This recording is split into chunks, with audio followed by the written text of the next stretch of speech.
Instrumentation, সেটা হচ্ছে isolation. Electric isolation, isolation কথাটাকে আগে শুনছেন আপনারা কোথাও?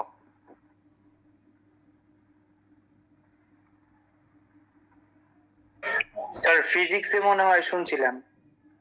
ফিজিক্সে আইসোলেশন শুনছিলেন? ফিজিক্সে আইসোলেশন কিভাবে শুনছিলেন? স্যার তেমন ভাবে খেয়াল নাই, তবে আইসোলেট এরকম কিছু একটা মনে হয় স্যার পড়ছিলাম আর কি, কিন্তু খেয়াল নাই এখন। আপনি বোধহয় ইনসুলেটরের সাথে গোলায় ফেলতেছেন। আইসোলেট করা কোনো কিছুকে, এই জিনিসটা আপনি যদি আমরা নর্মালি সেন্সে চিন্তা করি, কোনো কিছুকে আইসোলেট করা মানে কি?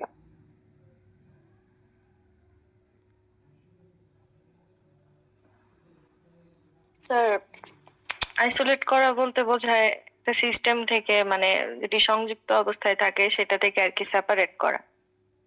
হ্যাঁ, এটা কারেক্ট যে কোনো কিছু বিচ্ছিন্ন করা বা সেপারেট করাটাকে আমরা বলতেছি আইসোলেশন। যদি আমরা এটা কোভিড এর সময় তো শুনছি যে সোশ্যাল আইসোলেশন বলতো, বা এটা মানে হচ্ছে যে মানুষের সাথে মিশা থেকে আপনাকে একটু দূরে থাকতে বলতো যদি আপনার কোভিড হয়ে থাকে, বা কোভিড পেশেন্ট থেকে দূরে থাকতে বলতো। সো ইলেকট্রিক আইসোলেশনটা অনেক মেশিনারির জন্য ইম্পর্টেন্ট। এখানে আইসোলেশন বলতে আমরা বুঝতেছি যে যদি এক সার্কিটের এক এন্ডে ভোল্টেজ সার্জ বা কারেন্ট সার্জ হয়, ওইটা যেন আরেক এন্ডে যেখানে আইসোলেট করা আছে পরের এন্ডে যাতে প্রবলেম না হয়। তো এটা আমরা এখনই বুঝে যাবো যে আইসোলেশন কিভাবে করে, কারণ আইসোলেশন মেইনলি আছে দুই টাইপ। একটা হচ্ছে আপনার ম্যাগনেটিক আইসোলেশন,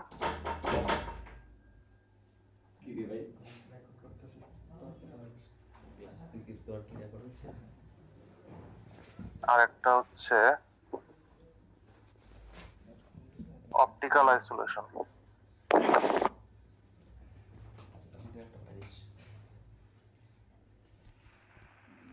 সো ম্যাগনেটিক আইসোলেশনের কি উদাহরণ দিতে পারবেন আমাকে কেউ?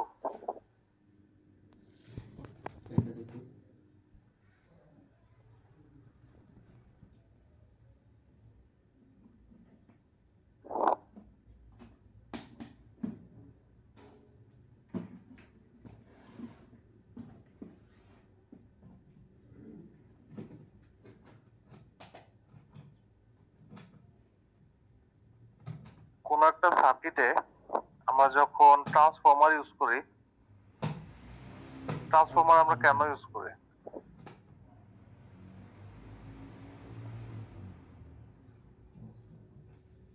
স্যার ভোল্টেজকে স্টেপ আপ অথবা স্টেপ ডাউন করার জন্য। শুধু ভোল্টেজ, কারেন্টও তো হতে পারে, তাই না? জি স্যার, করেসপন্ডিংলি স্যার কারেন্টও তো কমবে, মানে ভোল্টেজ বাড়ার সাথে। তো এই জিনিসটা আমরা কিভাবে অ্যাচিভ করি?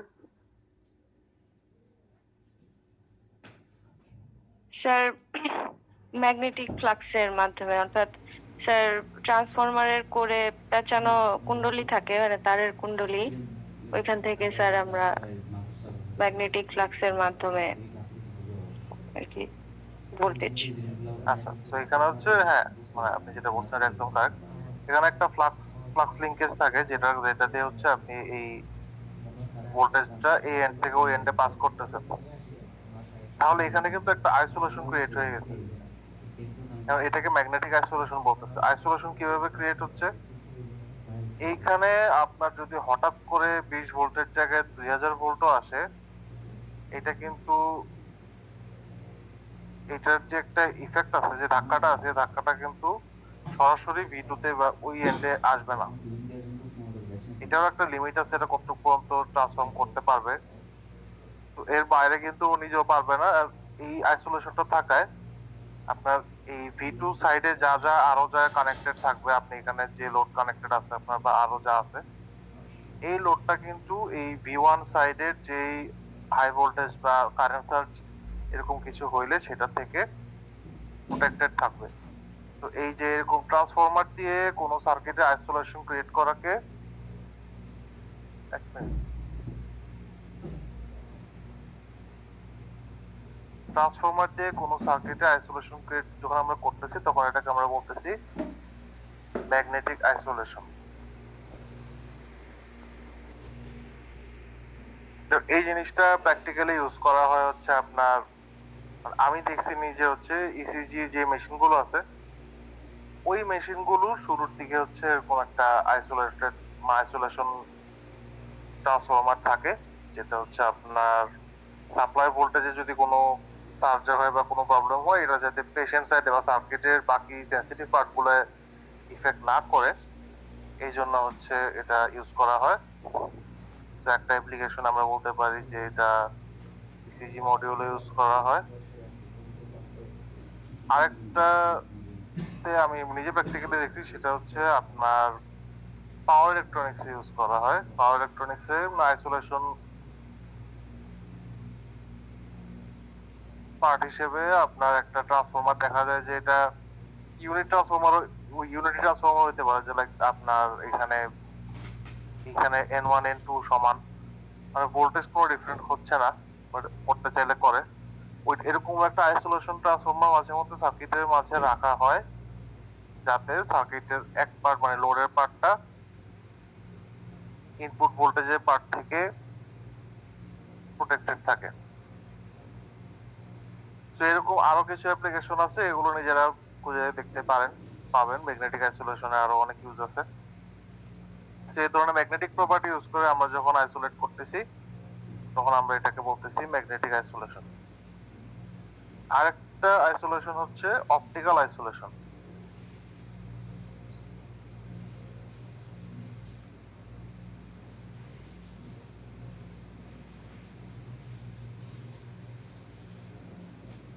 অপটিক্যাল আইসোলেশনের একটা ইম্পর্টেন্ট ডিভাইস হচ্ছে অপটো আইসোলেটর।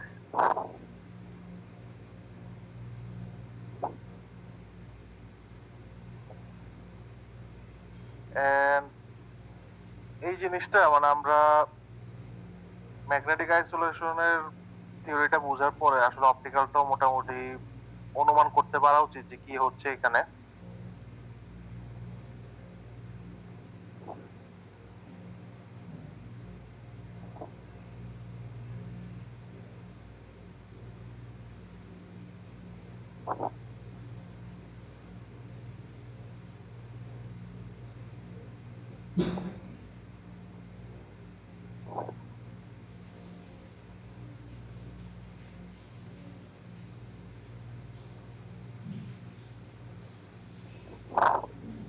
তো এটা একটা অপটো আইসোলেটরের বেসিক ব্লক বা একটা আমরা ব্লক বলতে পারি।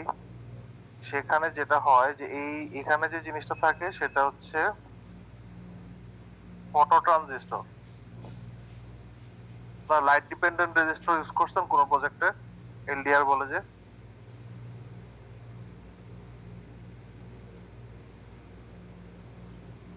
আসসালামু আলাইকুম স্যার। স্যার আমরা ইউজ করতেছি। ওয়ালাইকুম আসসালাম। কিসে ইউজ করতেছেন? Sir solar ট্র্যাকারে। এলডিআর দিয়ে কি করে?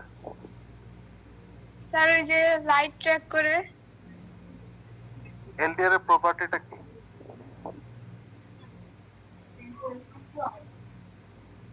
প্রপার্টি বলতে স্যার হচ্ছে একটা লাইট রেজিস্ট্যান্স আছে আর একটা ডার্ক রেজিস্ট্যান্স আছে।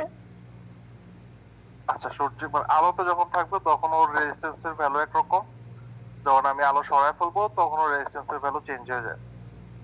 স্যার তো এইখানে এরকম এলডিআর যেমন আছে, এরকম আরেকটা আছে হচ্ছে ফটো ট্রানজিস্টর। তো এখানে যেটা হয় যে আপনার যখন এই এন্ডে মনে করেন V1 আছে, এইটা একটা সার্টেন ভোল্টেজ লেভেল পর্যন্ত ওই জায়গায় মনে করেন একটা এলইডি আছে। তো এইটা এলইডি মনে করেন 5 ভোল্টেও ম্যাক্সিমাম ব্রাইটনেস দিবে, সাপোজ এটা আমরা হাইপোথেটিক্যালি চিন্তা করতেছি।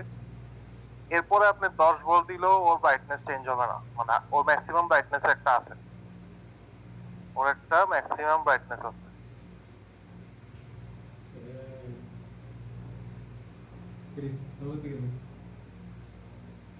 এখন এই ব্রাইটনেসের উপর ভিত্তি করে আপনার এইখানে যে একটা ট্রানজিস্টর থাকে, এটার যে একটা গেট ভোল্টেজ থাকে বা এটা আপনার বেস ভোল্টেজ যেটাই বলে, যে টাইপের ট্রানজিস্টর আপনি ইউজ করেন, ওইটার অ্যাক্টিভেশন ডিপেন্ড করে হচ্ছে এইটা এইটা আপনার ব্রাইটনেসের উপর। তো এটা আইসোলেশনটা কিভাবে হচ্ছে, এটা মনে করেন এখান থেকে আমি আউটপুট নিব 3.5 ও 5 ভোল্ট। তো এখানে 10 ভোল্ট হোক আর এখানে 100 ভোল্ট হোক, ওর একটা সার্টেন ব্রাইটনেস এর বাইরে ও কখনোই চলতে পারবে না। তো এইখানেও একটা ভোল্টেজ লেভেলের উপরে ও তাইলে আর কখনোই যাবে না। তো আমরা এইভাবে এটাকে অপ্টো আইসোলেশন দিচ্ছি। এটা অপ্টো আইসোলেটর একটা ডিভাইস আছে, এটা আপনারা কোনো প্রজেক্টে পরে ইউজ করতে পারেন, যারা রোবোটিক্সে কাজ করতেছেন বা এরকম সার্কিট মানে হ্যান্ডস অন কাজ করতেছেন, তারা হয়তো এই ডিভাইসটা সামনে পড়তে পারে কখনো, বা এটা একটা আইডিয়া ইউজ করতে পারেন এটা আইসোলেটর হিসেবে। তো এখানে এটার আইডিয়াটা হচ্ছে যে আপনি এই সাইডে যতই ভোল্টেজ দেন না কেন, আপনার এখানে যে এলইডি বা লাইট সোর্সটা আছে, এটা একটা ম্যাক্সিমাম ব্রাইটনেস আছে যেটা কোনো একটা পার্টিকুলার ভোল্টেজের জন্য পাবেন, এবং এর থেকে যত বেশি বাড়ান না কেন ব্রাইটনেসটা এর থেকে বেশি বাড়বে না। এন্ড এই ব্রাইটনেস এর জন্য আপনি এখানে এই ট্রানজিস্টরটা অ্যাক্টিভেট করবেন এবং এটা থেকে একটা সার্টেন আউটপুট ভোল্টেজ পাবেন ম্যাক্সিমাম। কাজে এই জায়গায় আপনি ভোল্টেজ যতই বাড়াক না কেন, আমার আউটপুট একটা ফিক্সড ভোল্টেজ থাকবে। কাজে এই ফর্ম অফ আইসোলেশন দিয়েও কিন্তু আমি আমার এই এন্ডে যে সার্কিট কম্পোনেন্ট গুলো কানেক্টেড আছে ওগুলাকে প্রোটেক্ট করতেছি, একটা সার্টেন ভোল্টেজের উপরে যেতে দিচ্ছি না। অপটিক্যাল আইসোলেটরের এক্সাম্পলও আমি বলবো যে এটা হচ্ছে, আমি পার্সোনালি দেখছি হচ্ছে ইসিজি, সেম ইসিজি মডিউলও এটা ইউজ করে, ইইজি মডিউলও ইউজ করে, ইএমজি মডিউলও ইউজ করে, মানে বায়োমেডিক্যাল সার্কিট ইয়ার যেগুলো মেজারমেন্ট করা হয় যে জিনিসগুলো দিয়ে, ওই জিনিসগুলো এটা ইউজ করা হয় যাতে হচ্ছে আপনি মানে এই অপ্টো আইসোলেটরের পরের পার্টটা হিউম্যান বডিতে কানেক্টেড থাকে। তাহলে হিউম্যান বডিতে যাতে কোনোভাবেই আর কোনো ইফেক্ট মানে এসির কোনো ইফেক্ট, ডেঞ্জারাস ইফেক্ট না আসে, কোনোভাবে যেন লিকেজ কারণ বা যেটাই হোক না কেন হিউম্যান বডি পর্যন্ত না পৌঁছায়, সেটা এনশিওর করার জন্য অপটিক্যাল আইসোলেশন ইউজ করা হয়। তাহলে আমরা বুঝলাম যে আমাদের ইনস্ট্রুমেন্টেশনে দুই রকম আইসোলেশন আছে মেইনলি, একটা হচ্ছে ম্যাগনেটিক আইসোলেশন আর একটা হচ্ছে অপটিক্যাল আইসোলেশন। ম্যাগনেটিক আইসোলেশনে আমরা ট্রান্সফরমার ইউজ করি, আর অপটিক্যাল আইসোলেশনে আমরা অপ্টো আইসোলেটর ইউজ করি।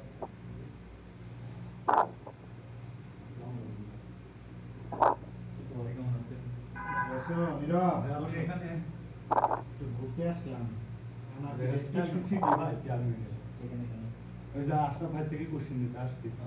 নিয়ে তোর আশরাফ ভাইয়ের কাছে কালেকশন আছে, কি অবস্থা? আপনাদের পরিচিত একটা জিনিস নিয়ে আমরা একটু কথা বলি, হচ্ছে অপএম। তো একটা অপএম্পের কিছু অ্যাজাম্পশন আছে বা আপনার অপএম্পে কিছু ফান্ডামেন্টাল প্রিন্সিপাল আছে, জিনিসগুলো আমরা ধরে নিয়ে আমরা যেন একটা অপএম্প নিয়ে ম্যাথ করি বা কাজ করি। এর ভিতর একটা হচ্ছে যে এটা ইনপুট ইম্পিডেন্স কি হবে? স্যার ইনপুট ইম্পিডেন্স হাই হবে। ইনপুট ইম্পিডেন্স হাই হবে, গুড। এইটা আউটপুট ইম্পিডেন্স কি হবে? স্যার লো হবে। আউটপুট ইম্পিডেন্স লো হবে। আর এটা কি থাকবে? এটার আপনার ওপেন লুপ গেইন কত হবে? Sir 10 to the power 5 around. Open loop gain 10 to the power 5 খুব হাই ভ্যালু, বা এটাকে আমরা থিওরিটিক্যালি মাঝে মধ্যে ইনফাইনাইট বলি। এরকম আরো তিনটা বৈশিষ্ট্য আছে ওপেন, তো আপনারা দেখি সবই জানেন, খুবই ভালো। এখন আমাকে ইনপুট ইম্পিডেন্স হাই কেন কেন কেন দরকার আমার?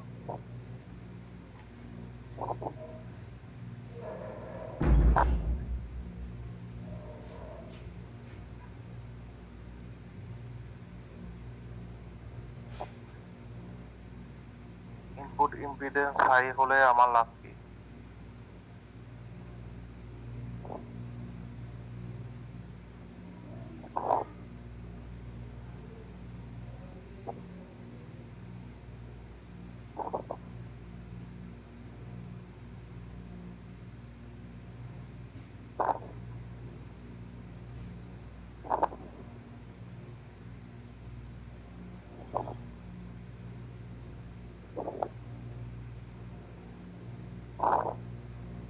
এই 2 নাম্বার টার্মিনালটাকে কি বলে, 3 নাম্বার টার্মিনালটাকে কি বলে? স্যার 2 নাম্বার টার্মিনাল হচ্ছে ইনভার্টিং ইনভার্টিং ইনপুট, আর 3 নাম্বারটা হচ্ছে নন ইনভার্টিং ইনপুট টার্মিনাল। আর হচ্ছে এই যে প্লাস বি মাইনাস বি এটার ভ্যালু কত হয় টিপিক্যালি আপনি কত দেখছেন?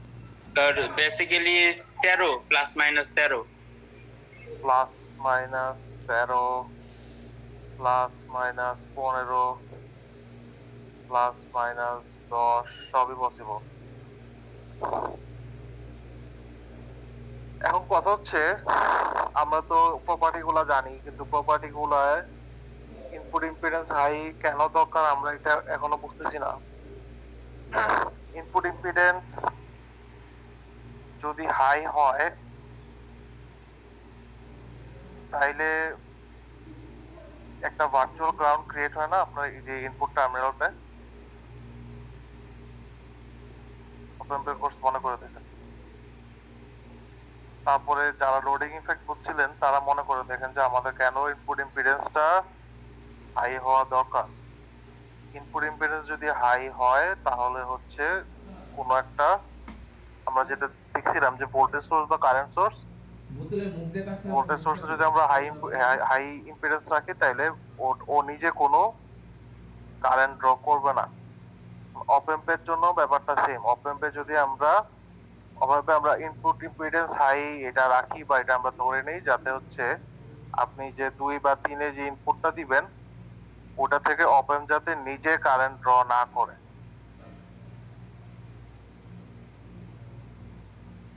বুঝতে পারছেন কেন ইনপুট ইম্পিডেন্স হাই থাকে? জি স্যার। কেন থাকে বলতো? যদি ইনপুট ইম্পিডেন্সের মানটা যদি কম হয় তাহলে সে নিজে কারেন্ট স্যার কনজিউম করব, কিন্তু যদি হাই রাখি তাহলে নিজে কারেন্ট কনজিউম করব না, ফলে আমরা সম্পূর্ণ স্যার মানে সার্কিটে কাজে লাগাইতে পারবো। হ্যাঁ এক্স্যাক্টলি, এটা মনে রাখবেন।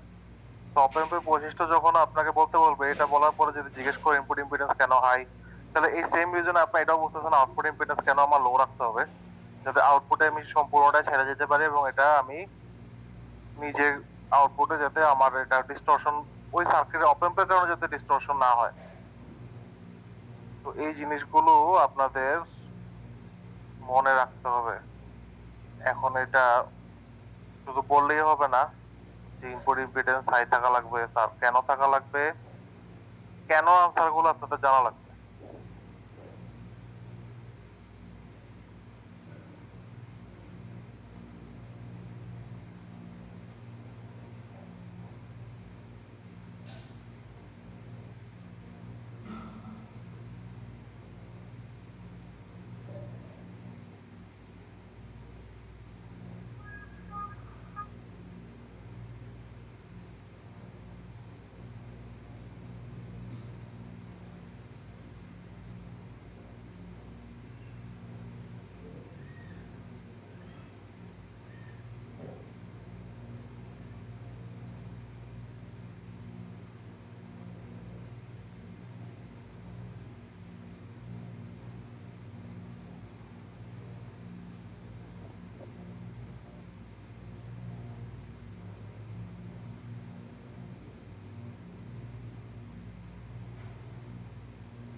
এই জিনিসটা কি?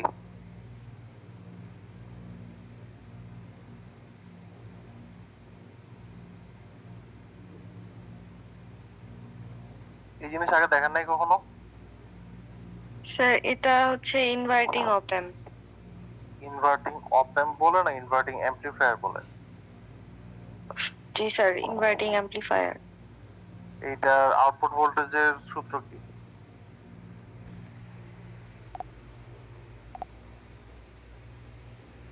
Minus R F divided by R1 into V in. To V in. আচ্ছা, খুবই ভালো। এটা কিভাবে আসছে?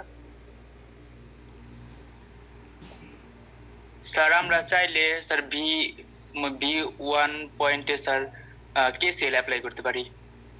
এই পয়েন্টে এ পয়েন্ট আমি যেটা দিছি,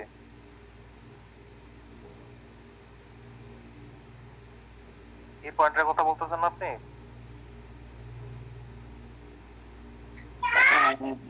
জি স্যার। আচ্ছা, এটা আমরা করতে পারি কেন জানেন?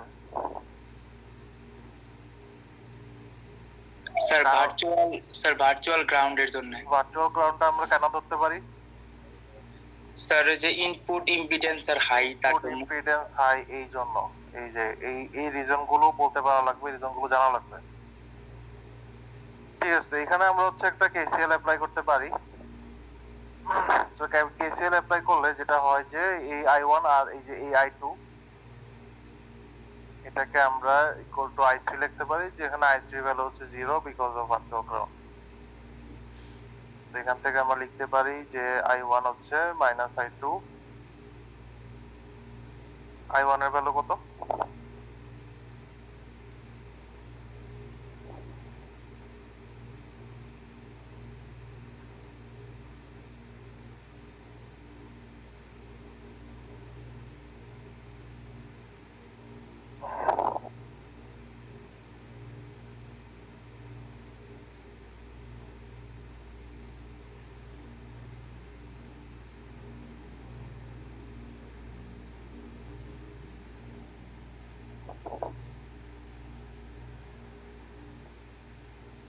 এখান থেকে আপনি যদি ফার্দার ক্যালকুলেশন করেন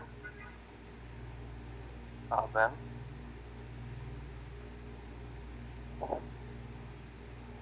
আমি স্কিপ করছি, বোর্ডে জায়গা নাই, কিন্তু আপনারা পরীক্ষার খাতায় এভাবে স্কিপ করবেন না, পুরো কাগজ করে দেখাতে হবে। এটা সব রকম ডেরিভেশনের জন্য ট্রু। তো এটা হচ্ছে আমার ইনভার্টিং অ্যাম্পলিফায়ার, যখন আমরা ইউজ করতেছি তখন এটার আউটপুট ভোল্টেজ ডেরিভেশন। ডেরিভেশন হচ্ছে আপনার এটার জন্য অপ অ্যাম্পের জন্য বেস্ট বই হচ্ছে আপনার কাফলিন রিসকলের বইটা পড়ছেন? স্যার আমরা বিকে মেহতার বই পড়ছি। আচ্ছা, অপ অ্যাম্পের জন্য কাফলিন রিসকলের একটা বই আছে, অপারেশনাল অ্যাম্পলিফায়ার, অবশ্যই ওই বইটা পড়বেন, ওইটা পড়তে হবে। আরেকটা আছে হচ্ছে অপ অ্যাম্পের লিনিয়ার ইন্টিগ্রেটেড সার্কিট, ওটা হচ্ছে আপনার গে কার্ড বা ক কার্ড বলে। আমি দেখি দুইটা বই পিডিএফ থাকলে আপনাদের দিয়ে দিব। অপ অ্যাম্পের জন্য, অপ অ্যাম্পের বেসিক ক্লিয়ারের জন্য আপনাদের এই দুইটা বই বা মেইনলি কাফলিন রিসকলের বই অবশ্যই সংগ্রহে থাকা উচিত এবং পড়া উচিত। কারণ আমাদের মেজারমেন্ট ইনস্ট্রুমেন্টেশনে অপ অ্যাম্পের অনেক কিছুই আসবে সামনে, যে অপ অ্যাম্পের আইডিয়াটা খুব ভালো মতো ক্লিয়ার থাকতে হবে।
এই জিনিসটা কি?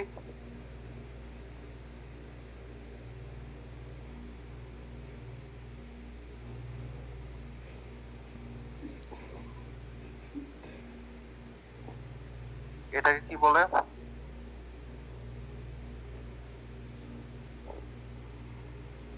স্যার এটা non inverting amplifier.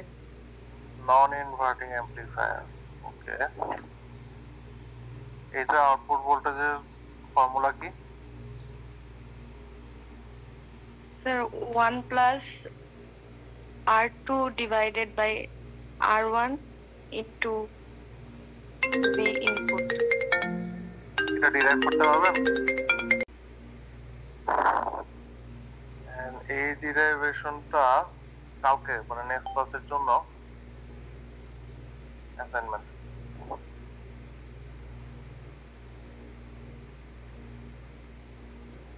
Just non inverting amplifier output যে আমরা বলতেছি এটা সেটা কিভাবে আসে আমাকে ডিরেক্ট করে দেখাতে হবে। এখন পর্যন্ত যা সার্কিট অ্যানালাইসিস শিখছেন ওটা দিয়ে খুব ইজিলি করতে পারবেন।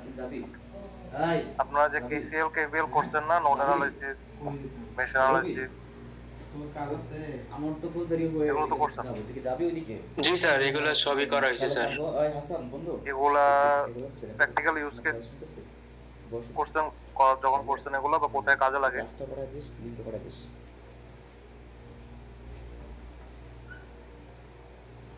স্যার প্র্যাকটিক্যালি ল্যাবে তো আমরা এগুলো করছি। না না, ল্যাবের জন্য আমি বলতেছি না। ল্যাবে তো আমরা মনে করেন একটা সার্কিট সলভ করতে দিল, আপনি বললেন সলভ, ঠিক আছে, কিন্তু আপনি এটা মানে যে সার্কিট যে থিওরেম গুলো শিখছেন আপনি বা যে কেসিএল কেভিএল বা যেটাই বলেন যেগুলোই শিখছেন, এই জিনিসগুলা আর কোথায় কোথায় কাজে লাগে সেটাও আপনাদের বুঝতে হবে। যেমন এই জিনিসটা, যেমন অপ এম্পের সার্কিটটা কিন্তু কেসিএল কেভিএল দিয়ে সলভ করা যায়, আরো অনেকভাবেও সলভ করা যায়। তো এই যে আপনি যেগুলো শিখছেন এটা একটা অ্যাপ্লিকেশন হচ্ছে ইলেকট্রনিক সার্কিটে। কাজে এই জিনিসটা হচ্ছে আপনার মানে যে কোনো জিনিস যখন শিখবেন তখন এটা কেন শিখতেছেন ওটা মাথায় রাখতে হবে। কাজে এখন হচ্ছে যা শিখছেন এটা নন ইনভার্টিং অ্যাম্পলিফায়ার ডিরাইভেশনে ইউজ করেন, কালকের মধ্যে ডিরাইভেশনটা বের করেন। যেমন আমরা অবশ্যই থেভেনিন থিওরেম, নর্টন থিওরেম পড়ছি, তাই না? জি স্যার। থেভেনিন থিওরেম বা নর্টন থিওরেম ইউজ করে মানে থেভেনিন থিওরেমটা কি মানে সংক্ষেপে যদি আপনি আমাকে বুঝাতে চান, জিজ্ঞেস করে তাহলে আপনি কি বলবেন? স্যার যেগুলাতে সাধারণত কেসিএল অথবা কেভিএল আমরা ব্যবহার করে স্যার ভোল্টেজ, টার্মিনাল ভোল্টেজ অথবা কারেন্টের মান বের করতে না পারি, ওইগুলা স্যার ইজিলি ভাবে থেভেনিন অথবা নর্টন ইউজ করে করা যায়, মানে সার্কিট সলভ করা যায় আর কি।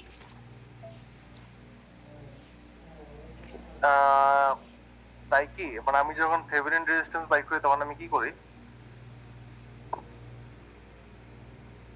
স্যার তখন আমরা একবার স্যার ইকুইভ্যালেন্ট রেজিস্ট্যান্স বের করি, আচ্ছা তারপর স্যার কারেন্ট বের করি।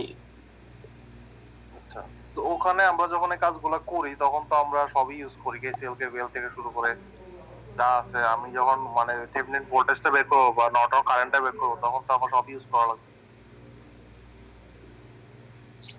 স্যার থেভেনিন ইউজ করে স্যার সুবিধা হইতেছে যে স্যার পয়েন্টের বের করি, স্যার ওই পয়েন্টটাকে স্যার প্রথমে আমরা আগে ওই পয়েন্টটাকে স্যার বাদ দিয়ে দেই। এই কারণে স্যার কেভিএল আর কেসিএল করাটা ইজি হয়।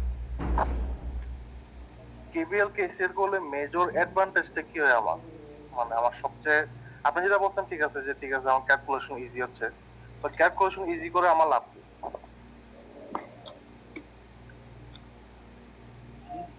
স্যার এটা জানি না তাহলে।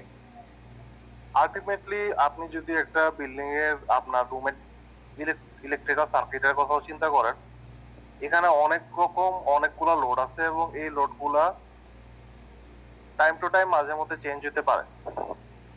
তো থেভেনিন বা নর্টন যেটা করছে সেটা হচ্ছে যে কোনো কমপ্লেক্স সার্কিটকে কিসে পরিণত করে?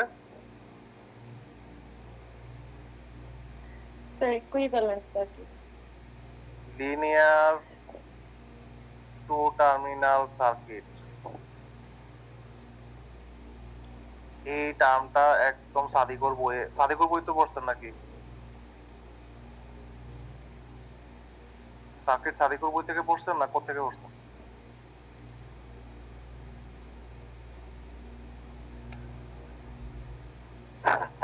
আপনাদের সার্কিটের রেফারেন্স বই কি ছিল? স্যার সাদিকুর হয়েছিল, আলেকজান্ডার সাদিকুর। হ্যাঁ, সাদিকর বই সবাই পড়ে। তো সাদিকর বইয়ে থেভেনিনের পার্টটা গিয়ে ডিরেক্ট দেখবেন যেখানে এইটা কথাটা লেখা আছে যে এটাকে আপনি একটা লিনিয়ার টু টার্মিনাল সার্কিট মানে এটাকে কিসে পরিণত করতেছেন? জাস্ট একটা ভোল্টেজ সোর্স সাথে সিরিজে একটা রেজিস্টর। আপনার যত কমপ্লেক্স নেটওয়ার্কে থাকুক না কেন, আপনার থেভেনিন ইকুইভ্যালেন্ট হচ্ছে জাস্ট একটা থেভেনিন ভোল্টেজ আর থেভেনিন রেজিস্ট্যান্স ছাড়া ওখানে আর কিছু নাই। তো এটা করে আমার মেইন সুবিধা হচ্ছে আমি সার্কিট সিম্পলিফাই করতেছি, ক্যালকুলেশন কমাচ্ছি এবং যে কোনো লিনিয়ার টু টার্মিনাল সার্কিটকে আমরা এই অবস্থায় নিয়ে আসতে পারি খুব সহজে। এটা করলে আমার বিল্ডিং এর লোড ক্যালকুলেশন বলেন, রুমাল লোড ক্যালকুলেশন বলেন, বা কোনো একটা বড় সার্কিট আছে যেটা হচ্ছে কোনো একটা পার্ট ফিক্সড এন্ড ওই পার্টটা চেঞ্জ হচ্ছে না। এখন আপনি যদি কোনো একটা পার্টিকুলার রেজিস্ট্যান্স চেঞ্জ হচ্ছে, ওইটার ইফেক্টটা ক্যালকুলেট করতে আপনার হচ্ছে পুরা সিস্টেমটা বারবার ক্যালকুলেট করার চেয়ে যে জিনিসগুলো ফিক্সড আছে ওগুলোকে যদি আপনি আলাদা করে এরকম একটা ইকুইভ্যালেন্ট সার্কিটে নিয়ে আসতে পারেন, তাহলে এটার সাথে যদি আপনি জাস্ট ওই লোডটা কানেক্ট করেন যেটা ভেরি করতেছে, ওখানে আপনার এই অ্যানালাইসিসটা তখন একদম ইজি হয়ে যায়।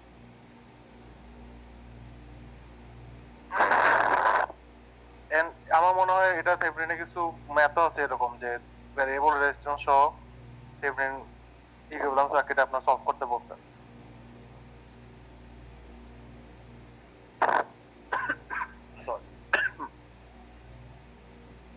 কাজে এরকম কমপ্লেক্স নেটওয়ার্ককে সিম্পলিফাই করার জন্য আমরা থেভেনিন বা নর্টন থিওরেম ইউজ করি। এটা হচ্ছে এটা মানে আপনি যদি প্র্যাকটিক্যাল ইউজের কথা বলেন, আমি একটা প্র্যাকটিক্যাল ইউজের কথা বললাম, যেটা হচ্ছে আপনার বিল্ডিং ডিজাইনে বা বিল্ডিং এর ইলেকট্রিক লেআউটটা যখন করে বা ইলেকট্রিক যে ক্যালকুলেশন গুলো করে, তখন হচ্ছে যে জিনিসগুলো ফিক্সড ওই জিনিসগুলোকে যদি আপনি আলাদা করে একটা থেভেনিন ইকুইভ্যালেন্ট সার্কিট বের করে নিয়ে আসেন, তারপরে যে জিনিসগুলো ভ্যারি হচ্ছে ওগুলো আলাদা হিসাব করেন, তখন হচ্ছে আপনার বারবার একই জিনিস ক্যালকুলেট করা লাগে না। বারবার একই জিনিস যদি ক্যালকুলেট না করেন, সেখানে আপনার কোনো একটা এরর হওয়ার চান্স কমে যায়। আগের ক্লাসটা দেখে বলেন তো হিউম্যান এরর কোনটার মধ্যে পড়ে? Sir gross error. হ্যাঁ, তো গ্রস এরর হওয়ার চান্স কমে যায়। তো এটা হচ্ছে আমার এটা বলার উদ্দেশ্য হচ্ছে সবকিছু একটু প্র্যাকটিক্যালি ওই ইউজ হয় ওইটা ওই চোখে দেখবেন, তাহলে হচ্ছে জিনিসগুলো মনে থাকবে। এই জন্য হচ্ছে আপনাদের মানে যে সার্কিটই পড়ানো হচ্ছে ওটার সাথে সাথে একটা প্র্যাকটিক্যাল ওই ইউজেজ এক্সাম্পল দিয়ে দেওয়া হচ্ছে, যাতে জিনিসগুলো মাথায় থাকে।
এই সার্কিটের আউটপুট কি হবে?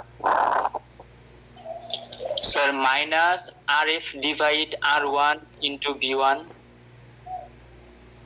Minus RF divide R1 into V1, তারপরে minus RF divide R2 into V2। ওকে, ভেরি গুড। এই জিনিসটাকে কি বলে? স্যার সামিং অ্যাম্পলিফায়ার মনে হয় স্যার, এরকম type. Summing amplifier.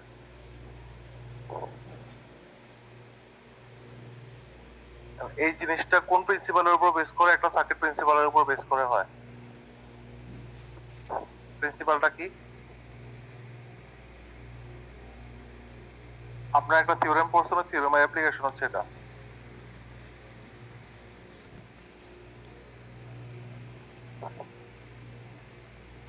Superposition theorem পড়ছেন না? জি স্যার, সুপারপজিশন পড়ছি স্যার। সুপারপজিশন থিওরেমের প্র্যাকটিক্যাল অ্যাপ্লিকেশন হচ্ছে সামিং অ্যাম্পলিফায়ারে আছে।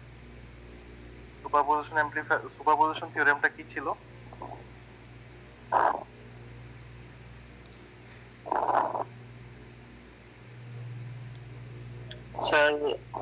স্যার দুইটা স্যার অনেকগুলো ভোল্টেজ থাকলে স্যার আমরা ভোল্টেজ গুলোকে একবার একবার করে হিসাব করি মনে হয়। একবার একবার করে, হ্যাঁ, মানে একটা একটা করে নিয়ে পরে আমরা যদি অ্যাড করে দিই তাহলে হচ্ছে আমরা ইন টোটাল আউটপুট যেটা হওয়ার কথা আমরা সেই জিনিসটাই পাই।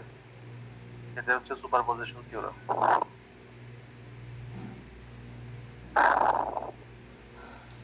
কাজে যেহেতু আপনারা এটা বুঝছেন, তাইলে আমি মনে করেন জিনিসটা উল্টাই দিলাম।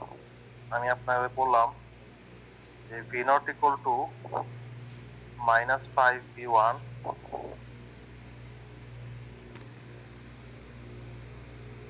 -2v2, ইকুয়েশন না দিয়ে আপনাদেরকে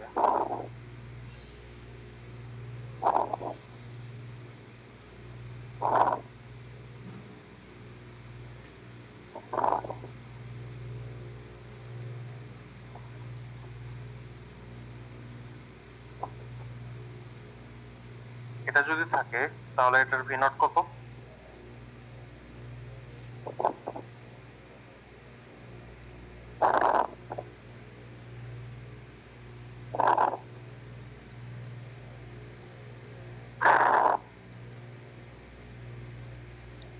স্যার মানগুলো বসাই দিলেই তো স্যার যেটা আসবে সেটাই। মানগুলো বসে বলেন কত আসবে।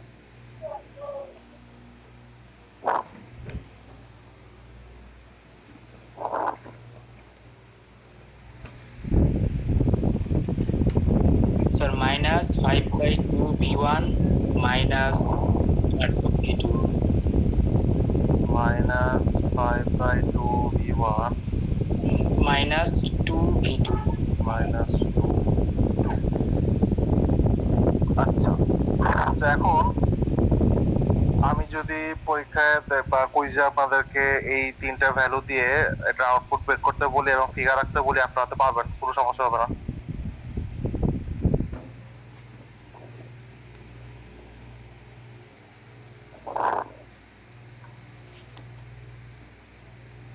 সমস্যা হবে? না স্যার, পারবো স্যার। গুড, দেখবো এটা। তাইলে আমরা এটা বলতে পারতেছি যে ভি নট অনেকটা এরকম হবে,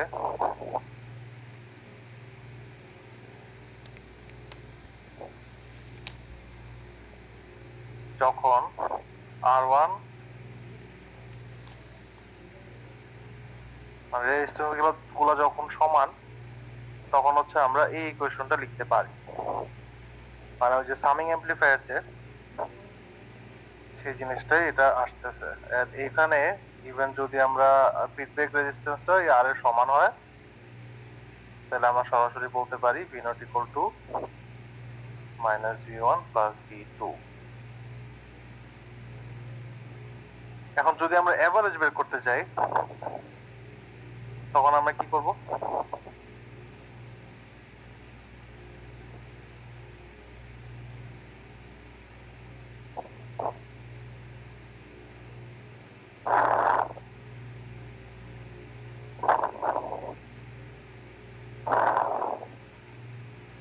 যদি আমার দুইটা ভ্যালু থাকে, আমি দুইটা ভ্যালু এভারেজ বের করতে চাই,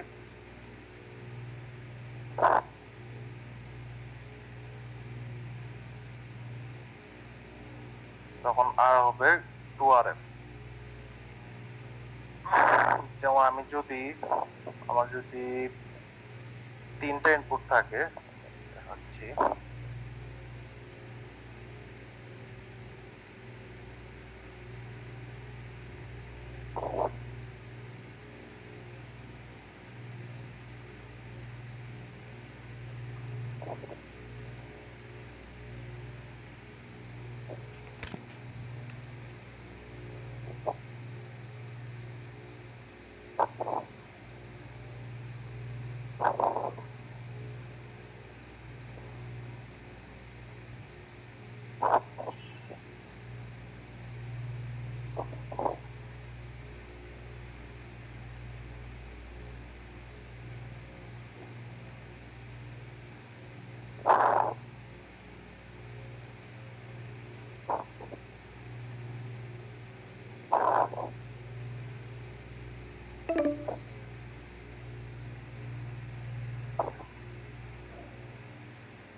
আপনাকে আমি বললাম যে V1 হচ্ছে 5 ভোল্ট,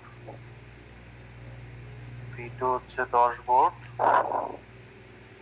V3 হচ্ছে 15 ভোল্ট। আমি বললাম যে আপনাকে এই তিনটা ভোল্টেজের অ্যাভারেজ বের করতে। তখন হচ্ছে আপনি সার্কিটটা কিভাবে ডিজাইন করবেন, আউটপুট কিভাবে আসবে সেটা আমি এক্সপ্লেন করতেছি। তাহলে এটা তো আসবে V1 plus V2 plus V3, সেটা হচ্ছে 5 প্লাস 10 প্লাস 15।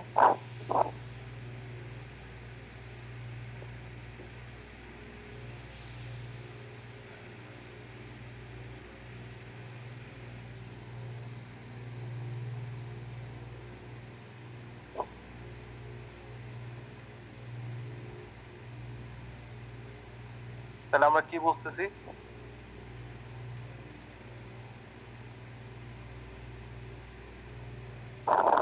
আমি যদি অ্যাভারেজ বের করতে চাই,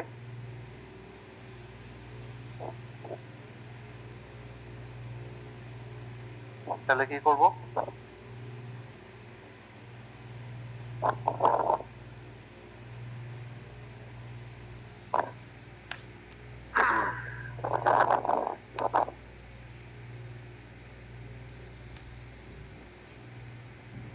এটা একটা রুল অফ থাম বা একটা সিস্টেম ধরে নিবেন যে যখন আপনি যতগুলা ভোল্টেজ আছে, যদি 3টা বা 4টা থাকতো, এখানে 4টা থাকতো, এখানে 4 আর হতো, তাহলে আমরা 4 আর কেন নিতাম? যাতে আলটিমেটলি আমি এটাকে 4 দ্বারা ভাগ করতে পারি। তো এখানে যদি আপনার আর যদি মনে করেন 5 ওহম হয়, তাহলে এই সবগুলা কত হইতে হবে? স্যার 15। 15। তো এটা হচ্ছে ডিজাইন প্রবলেম, যেটা কথা আমি আপনাদের বলতেছিলাম। যেটা হচ্ছে আমি আপনাকে যদি এই ভোল্টেজ গুলা দিয়ে একটা অ্যাভারেজিং অ্যাম্পলিফায়ার ডিজাইন করতে বলি, আমি অ্যাভারেজ বের করতে বলি, তো তখন আপনি সার্কিটের রেজিস্ট্যান্সের ভ্যালু কত দিবেন বা সার্কিটটা কিভাবে ডিজাইন করবেন, তখন এই জিনিসটা আপনার মাথায় রাখতে হবে। এবং এখানে আপনি ডিজাইন করবেন কিভাবে, যে আরটা নিবেন, ফিডব্যাকের যে আরটা থাকবে এর তত গুণ হবে যতগুলা ইনপুট ভোল্টেজ আপনার আছে। 2টা থাকলে 2 আর হইতো, 3টা থাকলে 3 আর হয়েছে, 4টা থাকলে 4 আর হইতো। এটা হচ্ছে 4 এর গুণিতক, মানে আর এর গুণিতক হচ্ছে আপনার ধরতে হবে আর কি, যেটা আর কে আপনি যতগুলা ইনপুট ভোল্টেজ আছে ততগুলো ইনপুট ভোল্টেজ দিয়ে গুণ করে হিসাব করতে হবে, যাতে আপনার আলটিমেটলি যতগুলো ইনপুট আছে ততগুলো ইনপুট দিয়ে টোটাল ইনপুট ভোল্টেজটা ভাগ করা যায়, যেটা হচ্ছে এভারেজ। কাজে এই ধরনের ডিজাইন প্রবলেম পরীক্ষায় আসতে পারে। সামনে আরো হচ্ছে আমরা ডিজাইন প্রবলেম দেখব।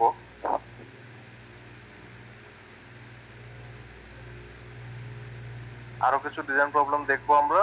এটা এভারেজিং এমপ্লিফায়ার পরে হচ্ছে আমরা নেক্সটে যাব ডিফারেন্সিয়াল এমপ্লিফায়ার, তারপর ওখান থেকে ইনস্ট্রুমেন্টেশন এমপ্লিফায়ারে যাব, সেটা আমরা যাব নেক্সট ক্লাসে। আজকের ক্লাস নিয়ে কারো কোনো প্রশ্ন থাকলে করতে পারেন।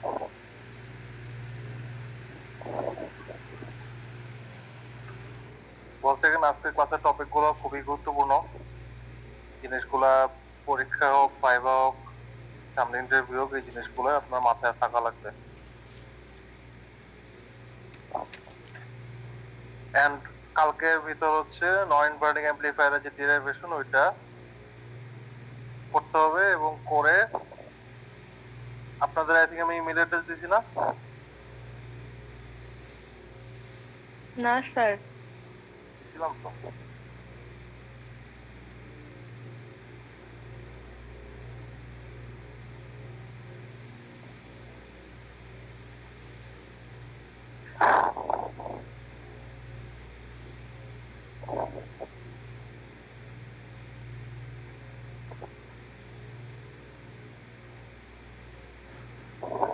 এটাই পাঠিয়ে দেবেন। আপনি ইয়া চেক করেন,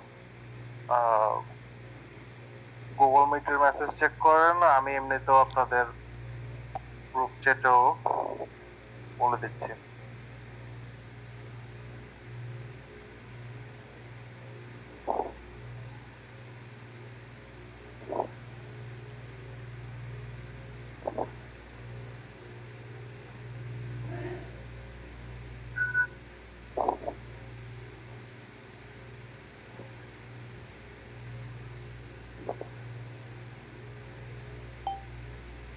কিছুই না, এটা হচ্ছে আপনার ছবি আঁকবেন, ছবি এঁকে এই সার্কিট ডেরিভেশন করবেন, ডেরিভেশন করে ওটা ছবি তুলে পিডিএফ করে মেইলে আপনার আইডি সহ এবং মেইল লেখার নিয়ম আছে কিছু, নিয়মগুলো ফলো করে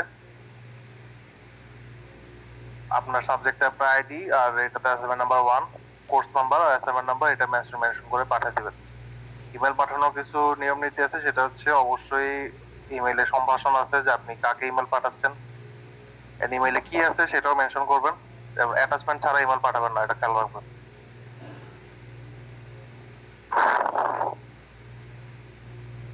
ঠিক আছে, আজকের ক্লাস নিয়ে কার কোনো প্রশ্ন আছে, কিছু জানতে চাওয়া আছে? স্যার ক্লাসটা যেহেতু বলছেন আপনি ইম্পর্টেন্ট, স্যার ক্লাসটা একটা শর্ট ব্রিফ দেওয়া যায় আবার প্রথম থেকে? ব্রিফ হচ্ছে শুরুতে আমরা পড়ছিলাম ইলেকট্রিক আইসোলেশন দুই ধরনের, একটা ম্যাগনেটিক আইসোলেশন আর একটা হচ্ছে অপটিক্যাল আইসোলেশন। ম্যাগনেটিক আইসোলেশন আমরা কি দিয়ে দিই?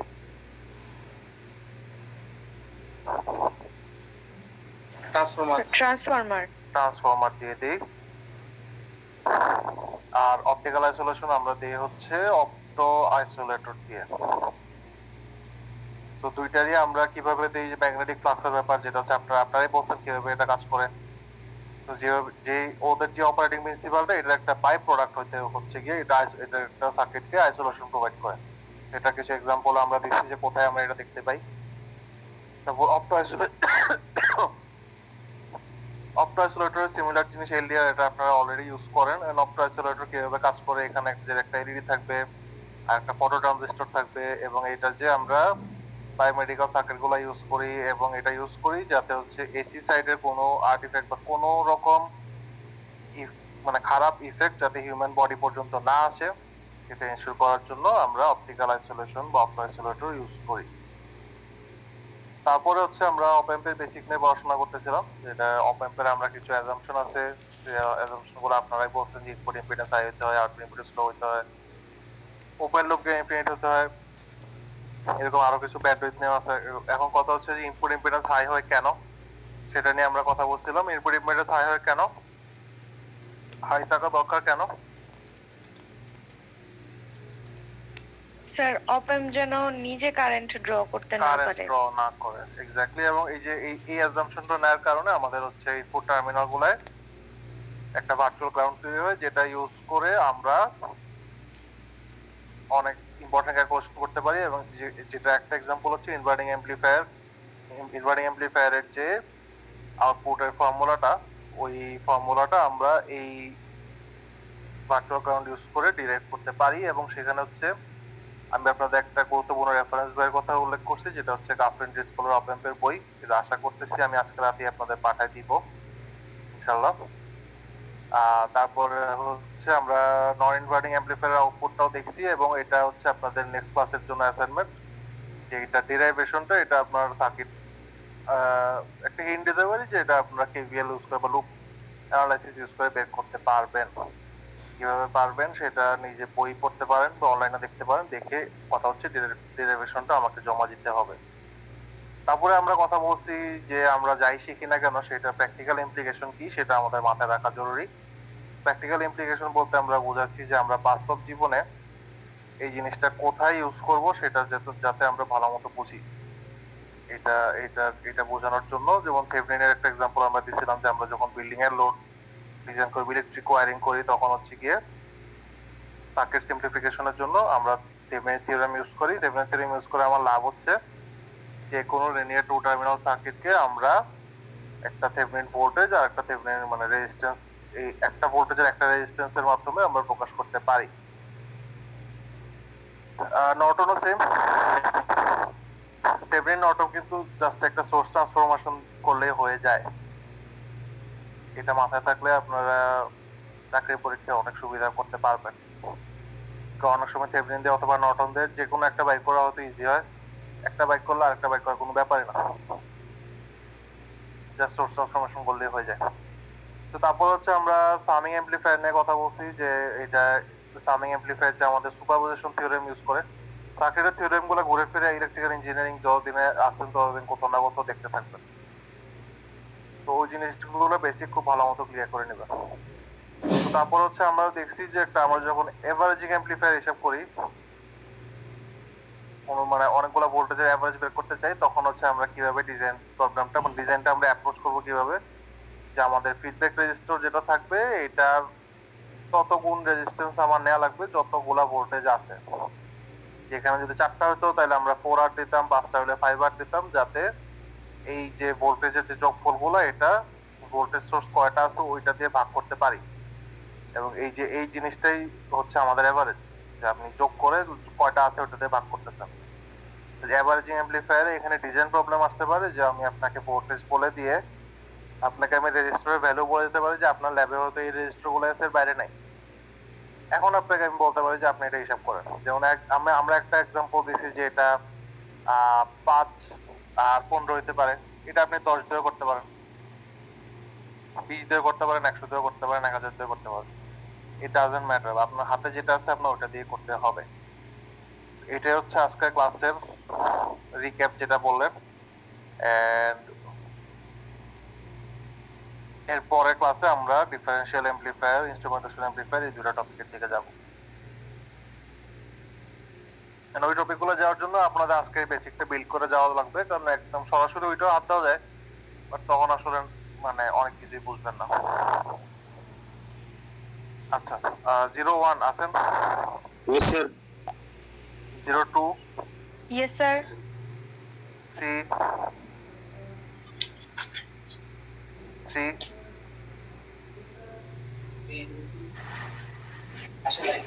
স্যার আসি এতক্ষণ পরে বলে কেমন হবে? আচ্ছা, এবার আপনার আরেকটা লিঙ্ক দিচ্ছি আমি, স্যার এটা বলতে একটু প্রবলেম করতেছিল স্যার আরেকটা সরি স্যার